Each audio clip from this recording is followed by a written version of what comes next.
बिस्मिल्लाहिर्रहमानिर्रहीम। अस्सलाम वालेकुम। आज का हमारा टॉपिक है प्रोटीन। प्रोटीन जो है बेसिकली पॉलीमर्स होते हैं अमीनो एसिड्स के, पॉलीमर्स ऑफ अमीनो एसिड।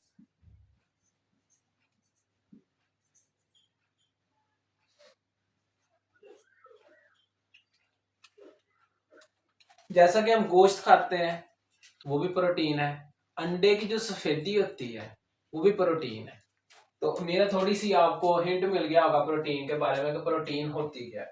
अब हम इसका मॉलिक्यूलर स्ट्रक्चर देखेंगे कि बेसिकली मॉलिक्यूलर लेवल पे ये किस तरह की होती है या एटॉमिक लेवल पे ये किस तरह की है।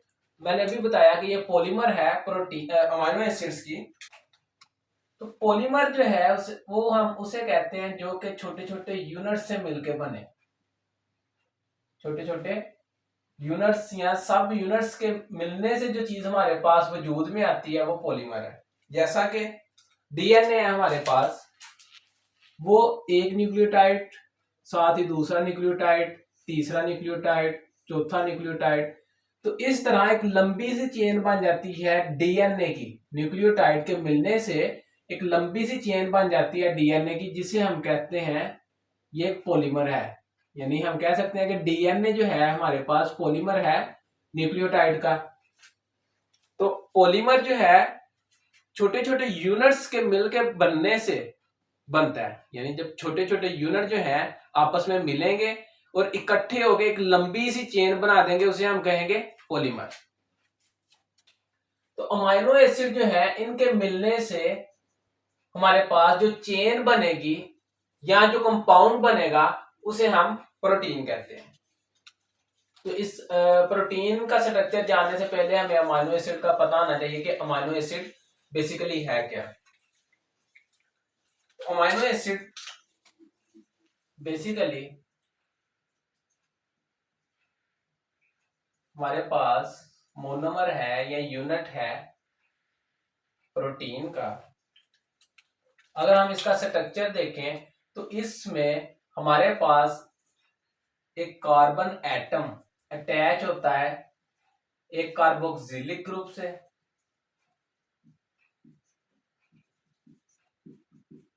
और एक साइड से वो अटैच होता है हमारे पास अमोनिया ग्रुप से या अमाइनो ग्रुप से। और बाकी दो हमारे पास जो इसकी बॉन्ड्स हैं, एक साइड अटैच होती है हाइड्रोजन से, जबकि दूसरी साइड पे हाइड्रोजन भी हो सकता है या फिर कोई कार्बन या कार्बन की चेन हो सकती है। तो ये हमारे पास बेसिकली एक स्ट्रक्चर है अमीनो एसिड का, यहां से लेकर यहां तक। तो यहाँ पे वाज़ेह तौर पर देखा जा सकता है कि यहाँ पे एक साइड पे कार्बन के कार्बोक्सिलिक ग्रुप है जिसे हम COOH कहते हैं, और दूसरी साइड पे हमारे पास अमाइनो ग्रुप है यानी कि NH2। मेन दो ग्रुप इसके साथ जो अटैच हैं, और एक ग्रुप जो है या तो वहां पे हमारे पास R की जगह पे हाइड्रोजन भी हो सकता है या फिर कोई कार्बन हो सकता है या कार्बन की चेन हो सकती है, और एक साइड पे हाइड्रोजन होगा। तो ये हमारे पास एक अमीनो एसिड का जनरल सा स्ट्रक्चर है।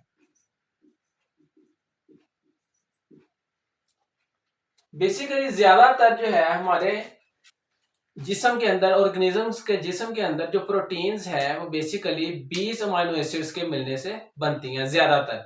वैसे एक सेल में तकरीबन 170 अमीनो एसिड जो हैं पाए गए हैं, जिनमें से 25 जो है ज्यादातर बनाते हैं यानी कि कॉन्स्टिट्यूएंट हैं या हिस्से हैं प्रोटीन्स के। उन 25 में से भी जो 20 हमारे पास अमीनो एसिड्स हैं वो ज्यादातर बनाते हैं प्रोटीन्स को।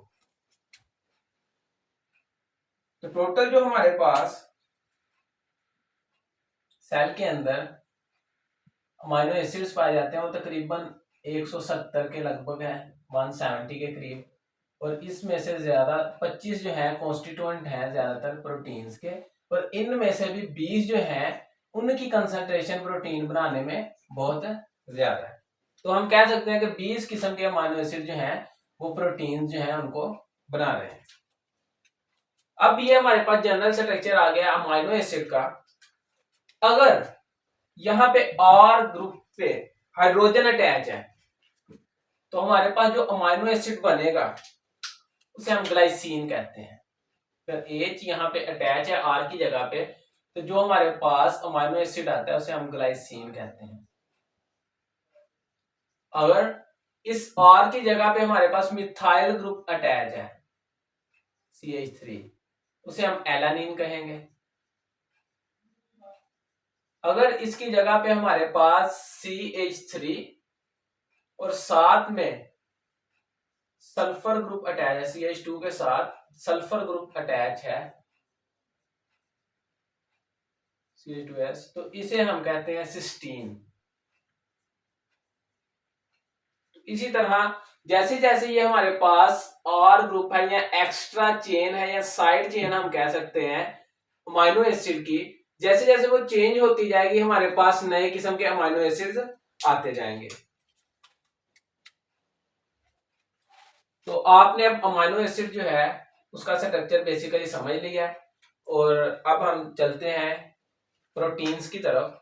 अब अगर एक अमाइनो एसिड दूसरे अमाइनो एसिड के साथ अटैच होगा, एक अमाइनो एसिड है हमारे पास, वो अटैच है दूसरे अमाइनो एसिड के साथ, फिर अटैच है तीसरे के साथ, अटैच है चौथे के साथ, और अटैच है पांचवें के साथ, तो ये एक हमारे पास एक चेन बना देता है। ठीक है, लंबी सी चेन जो कि पॉलीमर कहलाती है। अब एक हमारे पास यहाँ पे फर्ज कर लें हम ग्लाइसीन को ले लेते हैं और एलानीन को ले लेते हैं, दो अमाइनो एसिड्स हैं और इनको आपस में लिंक करते हैं। तो यहाँ पे हमारे पास ये जो सेंटर वाला कार्बन है इसे अल्फा कार्बन कहते हैं। तो अल्फा कार्बन के अगर एक साइड पे, ये तो बेसिकली दोनों साइड पे, एक साइड पे हमारे पास अमाइनो ग्रुप होगा ही होगा, एक साइड पे हमारे पास कार्बोक्सिलिक ग्रुप होगा, या फिर मैं इसे इस तरह लिख देता हूं C+O और दूसरी साइड पे OH। और यहाँ पे अगर हाइड्रोजन अटैच है तो ये ग्लाइसीन है, और एक इस साइड पे तो हाइड्रोजन अटैच होगा ही होगा। और साथ में अब हमारे पास एक और अमाइनो एसिड है जिसके एक साइड पे कार्बोक्सिलिक ग्रुप है, एक साइड पे अमोनिया है, यहाँ पे हाइड्रोजन है, और R की जगह पे जो साइड चेन है हमारे पास वहां पे मिथाइल ग्रुप है। अब होता क्या है कि कार्बोक्सिलिक ग्रुप का हाइड्रोक्सल और अमाइनो ग्रुप का हाइड्रोजन ये मिलते हैं और मिलके हमारे पास पानी बना देते हैं। तो यहाँ पे रिलीज होगा पानी H2O। इनके रिलीज होने से इनके दरमियान एक बॉन्ड बन जाता है जो कि कोवलेंट बॉन्ड है, NH2 इसे लिख सकता हूं NH2 C+O।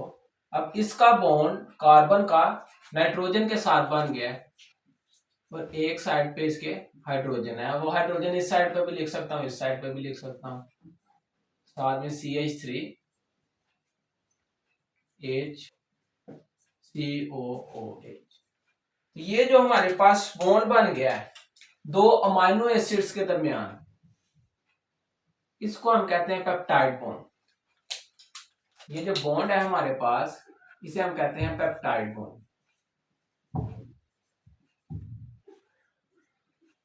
और जब एक अमाइनो एसिड दूसरे अमाइनो एसिड के साथ मिला तो इन्होंने हमारे पास एक डाई पेप्टाइड बना दिया है, यानी दो पेप्टाइड्स बन गए हैं, डाई पेप्टाइड।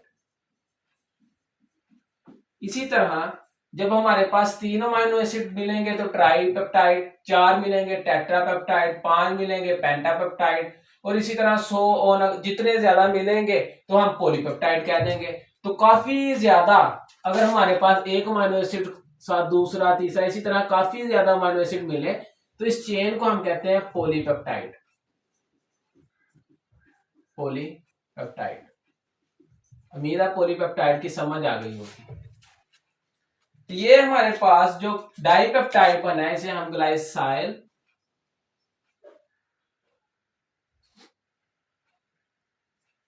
एलानीन कहते हैं।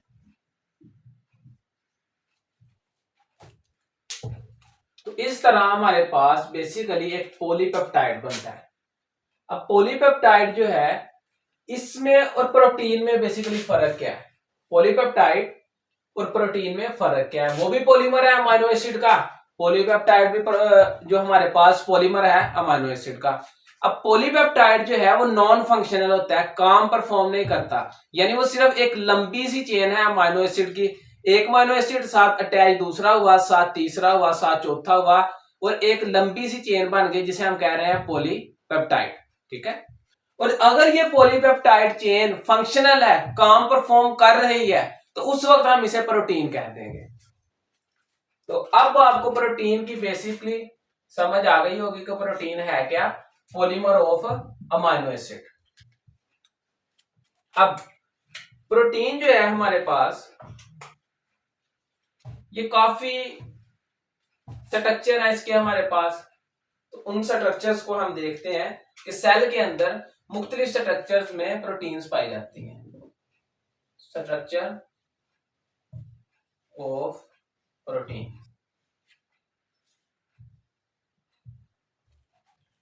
जो हमारे पास स्ट्रक्चर,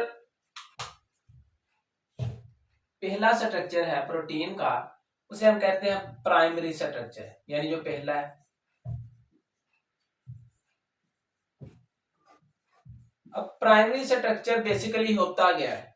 प्राइमरी स्ट्रक्चर सिंपली एक लंबी चेन होती है अमीनो एसिड्स की। एक अमीनो एसिड साथ अटैच है दूसरा, साथ अटैच है तीसरा, साथ अटैच है चौथा, साथ अटैच है पांचवा।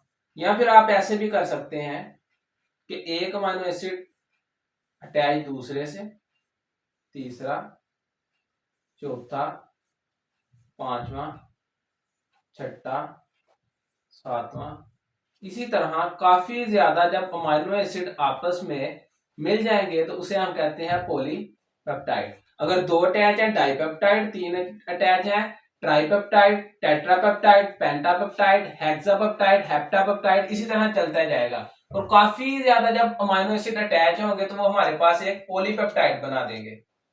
तो हमने देखा कि जब हमारे पास एक पेप्टाइड बन जाता है तो उसके एक साइड पे फ्री होता है कार्बोक्सिलिक ग्रुप, जबकि दूसरी साइड पे फ्री है अमाइनो ग्रुप। तो यहां पे हमारे पास फ्री है कार्बोक्सिलिक ग्रुप और इस साइड पे फ्री है अमाइनो ग्रुप। तो ये मजीद आगे और अमाइनो एसिड के साथ अटैच होने की सलाहियत रखता है। अगर यहां पे एक और अमाइनो एसिड इसी तरह आ जाए तो वो उसका अमाइनो ग्रुप इसके कार्बोक्सिलिक ग्रुप के साथ रिएक्ट करेगा और वाटर रिलीज होगा और ट्राइपेप्टाइड बन जाएगा। इधर यहां पे आएगा तो उसका कार्बोक्सिलिक ग्रुप जो नया आएगा और इसका अमाइनो ग्रुप आपस में रिएक्शन कर लेंगे। तो इसी तरह अब हमारे पास एक पेप्टाइड तो बन गया पॉलीपेप्टाइड, लेकिन उसके पास सलाहियत है कि वो फर्दर मुख्तलिफ अमाइनो एसिड्स के साथ अभी भी रिएक्ट कर सकता है। तो ये आगे भी यानी चलती जा सकती है चेन। तो प्राइमरी स्ट्रक्चर बेसिकली जो प्रोटीन का है वो एक सिंपल चेन होती है अमाइनो एसिड की, यानी अमाइनो एसिड अटैच होते हैं एक लीनियर चेन में। तो उसको हम कहते हैं कि हमारे पास प्राइमरी स्ट्रक्चर है प्रोटीन का या पॉलीपेप्टाइड का हम कह सकते हैं। अब यही पॉलीपेप्टाइड स्ट्रक्चर क्योंकि इसके दरमियान बॉन्डिंग हुई है तो ये बॉन्ड जो है स्टेबल नहीं है, तो ये फिर एक दूसरा स्ट्रक्चर बनाते हैं। प्राइमरी के बाद जो दूसरा स्ट्रक्चर बनता है उसे हम कहते हैं सेकेंडरी स्ट्रक्चर। Secondary structure. अब होता क्या है कि जो प्राइमरी स्ट्रक्चर है हमारे पास ये ऐसे हेलिक्स बना लेता है, क्लॉकवाइज हेलिक्स।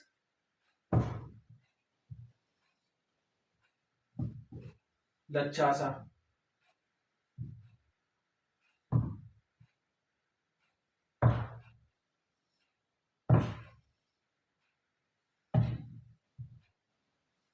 कॉइलिंग शुरू कर देगा।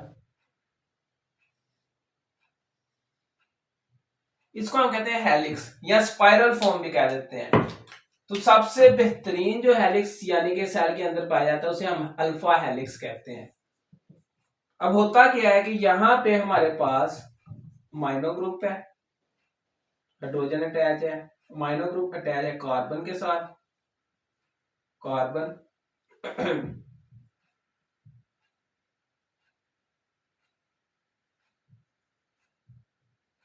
यहाँ पे साइड चेन कोई होगी हाइड्रोजन,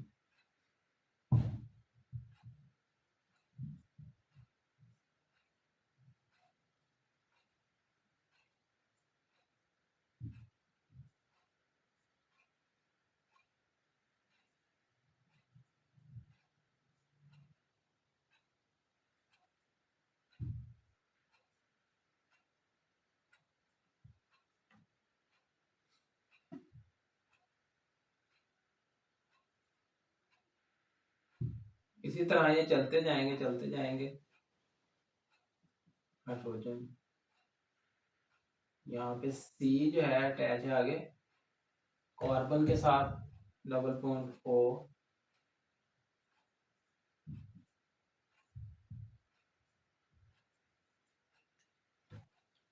अब होता क्या है यहाँ पे ये इसी तरह चलते जाएंगे, यानी एक अमीनो एसिड अटैच दूसरे के साथ, दूसरा तीसरे के साथ, चौथे के साथ। तो ये हमारे पास जो प्राइमरी स्ट्रक्चर था उसने अब क्या किया, क्वाइलिंग कर लिया। यानी अगर हम कहें कि हमारे पास एक प्राइमरी स्ट्रक्चर है, यानी अमीनो एसिड की लंबी सी चेन है जिसे हम पॉलीपेप्टाइड कह रहे हैं, तो ऐसे क्वाइल कर लेगी अपने आप को, हेलिक्स बना लेगी। वो किस वजह से, क्योंकि इसके अंदर जो बॉन्ड है वो स्टेबल नहीं है, जिसकी वजह से इसकी शेप जो है वो चेंज हो जाती है। अब हाइड्रोजन अमाइनो ग्रुप का हाइड्रोजन और किसी और अमाइनो एसिड के कार्बोक्सिलिक ग्रुप का जो ऑक्सीजन था उसके दरमियान हाइड्रोजन बॉन्डिंग हो जाएगी। यहाँ पे हमारे पास हाइड्रोजन बॉन्डिंग हो जाएगी, यहाँ पे इनके दरमियान हाइड्रोजन बॉन्डिंग हो जाएगी। तो इस हाइड्रोजन बॉन्डिंग की वजह से ये स्ट्रक्चर जो है स्टेबल हो जाएगा। इस स्ट्रक्चर को हम कहते हैं सेकेंडरी स्ट्रक्चर। अब ये हमारे पास आ गया सेकेंडरी स्ट्रक्चर जो कि स्टेबल है हाइड्रोजन बॉन्डिंग के जरिए, या यहाँ पे हमारे बेसिकली हाइड्रोजन बॉन्डिंग की आप याद रखेंगे, हाइड्रोजन बॉन्डिंग की वजह से सेकेंडरी स्ट्रक्चर स्टेबल है। उसके अलावा ये हमारे पास एक और किस्म का स्ट्रक्चर बनाता है जिसे हम प्लेटेड शीट कहते हैं।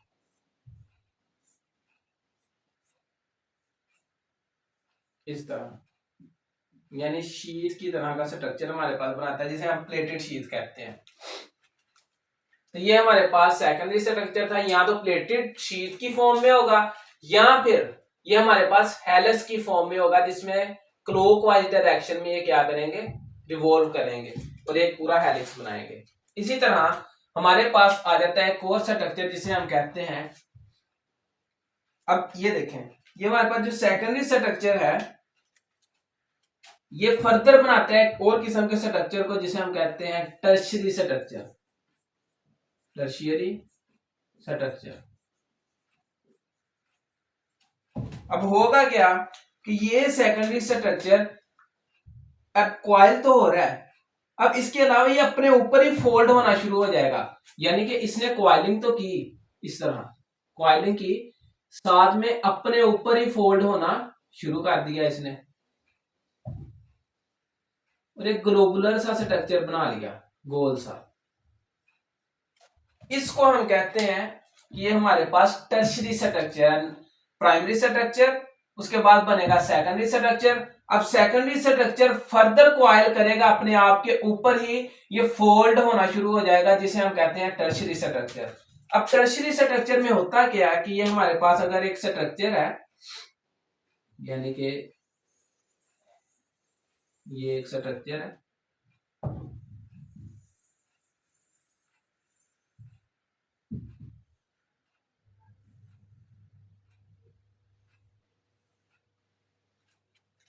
इसके अंदर ये क्वाइल जो है हमारे पास, ये साथ क्वाइल भी कर रहा है और साथ में फोल्ड भी हो रहा है। अब टर्शियरी स्ट्रक्चर को बेसिकली या तो आयनिक बॉन्डिंग के जरिए स्टेबल किया जाता है, यानी आयनिक बॉन्डिंग हो जाएगी इनके दरमियान, जो इसकी साइड चेन्स निकली होंगी।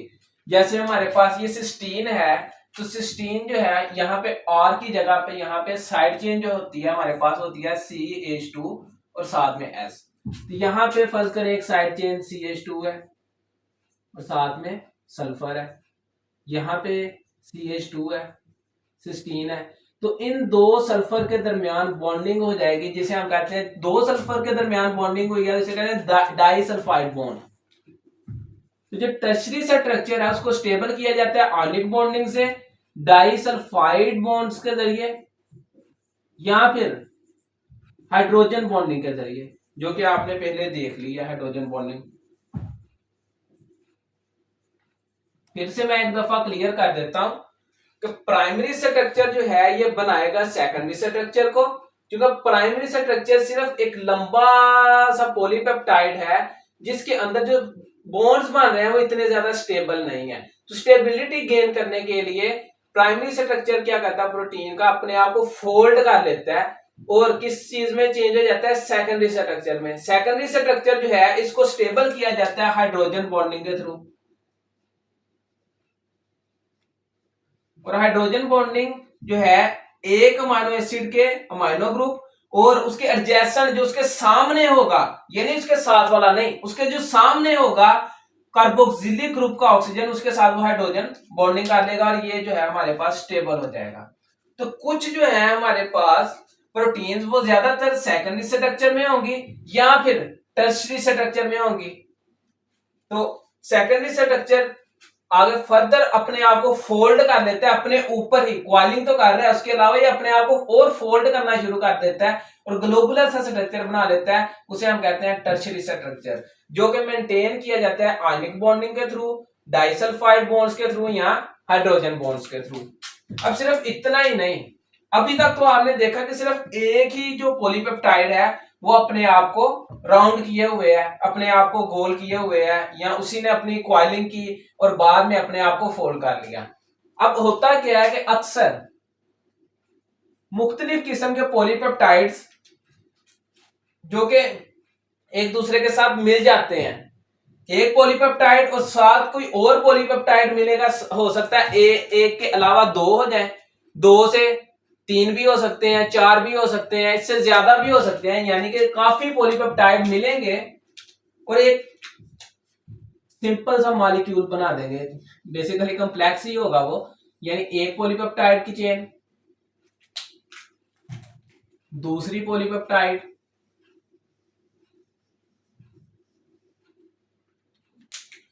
तीसरी पॉलीपेप्टाइड, चौथी पॉलीपेप्टाइड। अब हमारे पास यहाँ पे चार पॉलीपेप्टाइड जो है आपस में मिली हैं और इन्होंने ग्लोबुलर सा मोलिकुलर सा स्ट्रक्चर बना लिया है। तो जब हमारे पास एक से ज्यादा पॉलीपेप्टाइड मिलेंगी और एक स्ट्रक्चर बना देंगी, यानी एक फंक्शनल प्रोटीन बना देंगी, उसे हम कहते हैं क्वाटर्नरी स्ट्रक्चर। Quaternary structure. तो मैंने पहले आपको फर्क बता दिया कि पॉलीपेप्टाइड और प्रोटीन में बेसिकली फर्क क्या है। पॉलीपेप्टाइड जो है सिर्फ एक लंबी सी चेन है अमाइनो एसिड की, लेकिन वो फंक्शनल नहीं है। अगर वो फंक्शनल हो जाएगी तो वो प्रोटीन है। इसी तरह अब यहाँ पे जो हमारे पास पॉलीपेप्टाइड है वो उसी वक्त फंक्शनल होंगी जब वो आपस में एक दूसरे के साथ लिंक होंगी। ठीक है, तो यहाँ पे हमारे पास जो पेप्टाइड है वो चार किस्म के हैं पॉलीपेप्टाइड, और चार किस्म के पॉलीपेप्टाइड आपस में मिलेंगे और एक फंक्शनल प्रोटीन बना देंगे। इस स्ट्रक्चर को हम कहेंगे क्वाटर्नरी स्ट्रक्चर। तो इसमें हमारे पास एक से ज्यादा जो है पॉलीपेप्टाइड अटैच हैं एक दूसरे के साथ और एक फंक्शनल प्रोटीन बना रहे हैं। तो अब जो आपने स्ट्रक्चर देखा है ये क्वाटर्नरी स्ट्रक्चर है। तो हमारे जिस्म के अंदर जो हीमोग्लोबिन है, हीमोग्लोबिन का क्या काम है कि वो ऑक्सीजन को कैरी करता है, ऑक्सीजन को हमारे ब्लड में कैरी करता है और मुख्तलिफ सेल्स तक लेके जाता है। अब वो ऑक्सीजन जो है हीमोग्लोबिन ने कैरी की हुई है, वो भी बेसिकली हमारे पास एक प्रोटीन है और वो ग्लोबुलर प्रोटीन है। इसमें क्या होता है कि चार चेन्स होती हैं, चार पॉलीपेप्टाइड चेन होती हैं, दो हमारे पास अल्फा होती हैं और दो बीटा चेन्स होती हैं। तो यहां पे हमारे पास 2 अल्फा चेन्स है और 2 हमारे पास बीटा चेन्स है। तो टोटल हमारे पास कितनी पॉलीपेप्टाइड हो गई? 4 पॉलीपेप्टाइड चेन्स हो गई, जिनमें से 2 अल्फा चेन्स है और 2 बीटा चेन्स है। अब जो अल्फा चेन्स है उनमें नंबर ऑफ अमाइनो एसिड जो है वो है 141, लेकिन जो बीटा चेन्स है उनमें नंबर ऑफ अमाइनो एसिड है 146। तो इनको अगर मल्टीप्लाई करें हम 2 से, क्योंकि एक पॉलीपेप्टाइड चेन जो है अल्फा चेन हीमोग्लोबिन की, एक पॉलीपेप्टाइड चेन जिसे हम अल्फा चेन कह रहे हैं उसमें अमाइनो एसिड्स हैं 141। तो 2 चेन है तो इसको मल्टीप्लाई 2 करेंगे तो हमारे पास हो जाएंगे 282। उसी तरह 146 को जब मल्टीप्लाई करेंगे 2 के साथ, 2 6 12 और 2 8 और 9 2, ये हो गई हमारे पास 292। अब इनको जब हम ऐड करेंगे तो हमारे पास टोटल अमाइनो एसिड कितने हो जाएंगे? 4 9 8 7 574। तो हीमोग्लोबिन के अंदर टोटल अमाइनो एसिड जो है वो 574 होते हैं, जिनमें से 282 अमाइनो एसिड जो है 2 अल्फा चेन्स बना रहे हैं और एक अल्फा चेन जो है 141 अमाइनो एसिड के ऊपर मुश्तमिल है। और इनमें से 292 अमाइनो एसिड 2 बीटा चेन बना रहे हैं, जिनमें से हर एक बीटा चेन 146 अमाइनो एसिड्स के ऊपर मुश्तमिल है। तो टोटल अमाइनो एसिड जो हीमोग्लोबिन के हैं वो 574 होते हैं। और ये एक ग्लोबुलर प्रोटीन है और इसके अंदर कहीं कहीं हीम ग्रुप होगा, यानी आयरन के ग्रुप होंगे, आयरन पार्टिकल्स होंगे। तो ये हमारे पास टर्सरी स्ट्रक्चर था। इसी तरह अगर हम इंसुलिन जो है उसको लें तो वो बेसिकली 51 अमाइनो एसिड्स के ऊपर मुश्तमिल होती है। टोटल अमाइनो एसिड उसके अंदर 51 होते हैं और ये 51 अमाइनो एसिड जो है 2 चेन्स के ऊपर मुश्तमिल होते हैं, एक चेन और साथ ही है हमारे पास एक और चेन। एक चेन जो है अगर ब्लैक वाली देखें, फर्ज कर लें, तो इसके अंदर हमारे पास 21 अमाइनो एसिड्स हैं, जबकि जो ब्लू वाली चेन है, एग्जाम्पल के तौर पर हम कलर को ले रहे हैं, उसमें 30 अमाइनो एसिड्स हैं। तो टोटल हमारे पास 51 अमाइनो एसिड्स हो गए। तो उम्मीद आपको समझ आ गई होगी प्राइमरी स्ट्रक्चर की, सेकेंडरी स्ट्रक्चर की, टर्शरी स्ट्रक्चर की और क्वाटर्नरी स्ट्रक्चर की। अब हम फर्दर मूव करते हैं कि प्रोटीन्स के फंक्शन क्या क्या है। पहले हम चले, पहले वो रहने से हम बाद में देख लेते हैं। पहले हम देखते हैं कि अगर कहीं अमाइनो एसिड, अब एक अमाइनो एसिड अटैच है दूसरे के साथ, दूसरा तीसरे के साथ, ये कैसे, यानी कि सेल को पता है कि इस अमाइनो एसिड को इसके साथ अटैच करना है, इसको इसके साथ अटैच करना है। तो मैंने अभी बताया कि डीएनए हमारे पास पॉलीमर है किसका? न्यूक्लियोटाइड का। तो यही न्यूक्लियोटाइड का सीक्वेंस जो कि डीएनए के अंदर है, ये स्पेसिफाई करता है कि कौन सा अमाइनो एसिड किस सीक्वेंस में होगा। यानी कि अगर हमारे पास फलां न्यूक्लियोटाइड डीएनए के अंदर है तो यहाँ पे फलां अमाइनो एसिड आएगा, उसके बाद ये न्यूक्लियोटाइड है हमारे पास, उसका सीक्वेंस है तो हमारे पास फलां अमाइनो एसिड लगेगा। यानी कि डीएनए के अंदर जो न्यूक्लियोटाइड है वो स्पेसिफाई करता है कि अमाइनो एसिड्स की तरतीब जो है प्रोटीन्स के अंदर वो क्या होगी।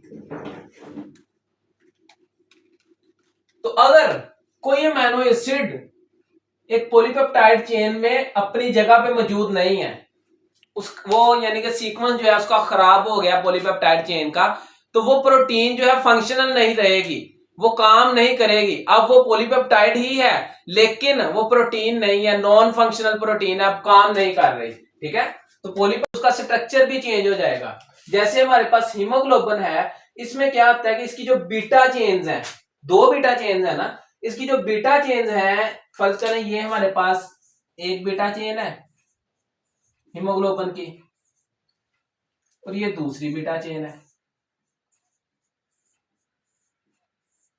तो इसकी बीटा चेन में से कोई एक अमाइनो एसिड है जो कि उसकी जगह पे कोई और अमीनो एसिड आके अटैच हो जाता है, तो इसकी शेप ही चेंज होती है, हीमोग्लोबिन की शेप ही चेंज हो जाती है और ये सिकल फॉर्म में आ जाता है, ठीक है, जैसे दातरी नहीं होती हमारी वैसी फॉर्म में।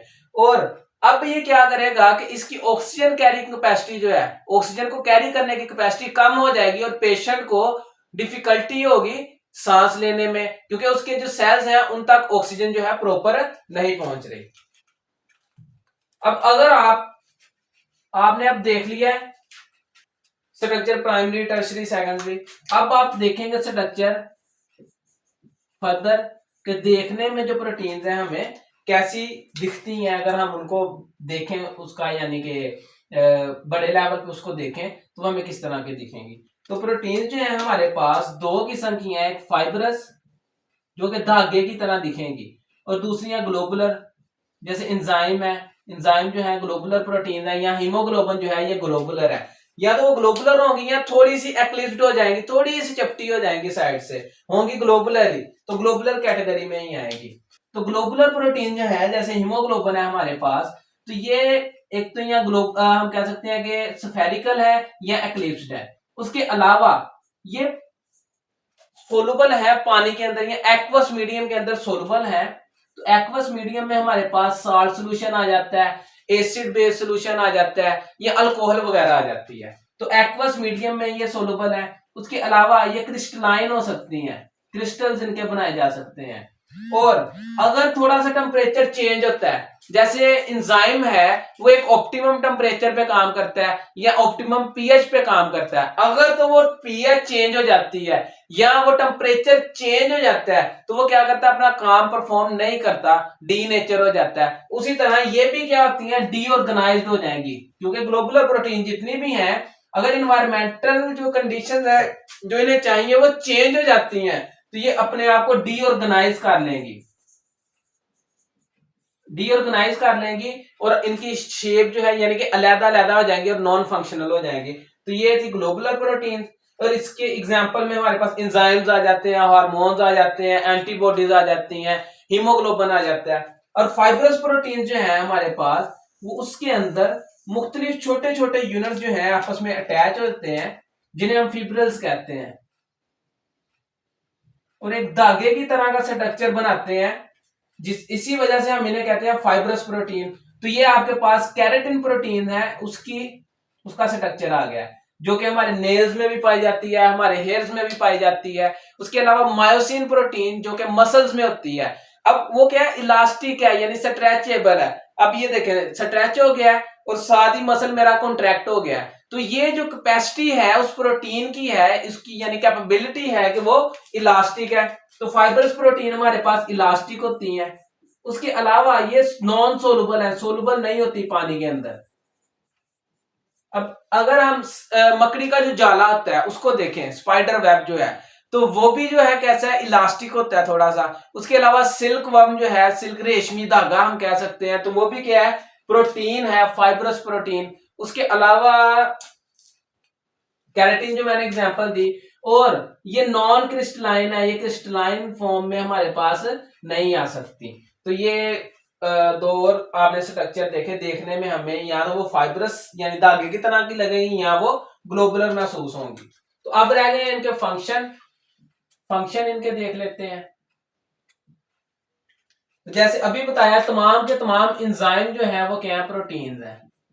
तो तमाम की तमाम हमारे जिस्म के अंदर जितने भी रिएक्शंस हो रहे हैं उनको बेसिकली कौन कंट्रोल कर रहे हैं, एंजाइम।